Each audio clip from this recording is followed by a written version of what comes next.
இந்த வீடியோ கொஞ்சம் கவனமா பாருங்களே. ஒரு கழுகு வானத்தில் பறந்துட்டு இருந்தப்ப ஒரு காக்கா அதோட முதுகில் உட்காருது. சின்ன பறவை தான், பட் இப்ப அது கழுகோட கழுத்தை கொத்த ஆரம்பிக்குது. கழுகுக்கு வலிக்குது, காயமும் ஆகுது. பட் யூ நோ வாட், அந்த கழுகு ஒரு தடவை கூட திருப்பி அட்டாக்கே பண்ணல, சண்டை போடவும் முயற்சி பண்ணல.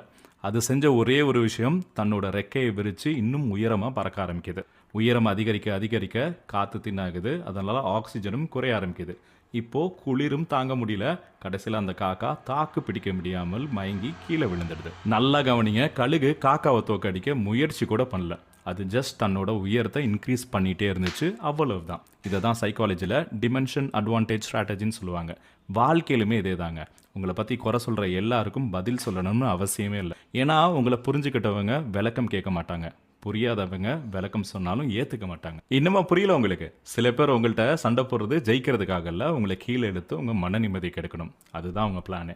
அவங்கள்ட்ட தேவையில்லாமல் சண்டை போடுறதுக்கு பதிலாக உங்கள் இலக்கை நோக்கி மேலே பறந்துக்கிட்டே இருங்க. ஸோ இனிமேல் யாராவது உங்களை ட்ரிகர் பண்ணி சண்டை போட வந்தால் ஒரே ஒரு கேள்வி மட்டும் கேளுங்க, நீங்கள் கழுகா இல்லை காக்காவான்னு. இந்த வீடியோ உங்கள் கூட கனெக்ட் ஆச்சுன்னா ஐ எம் ஈகிள்னு காமெண்ட் பண்ணுங்கள் உங்கள் ஃப்ரெண்ட்ஸ் அண்ட் ஃபேமிலி கூட.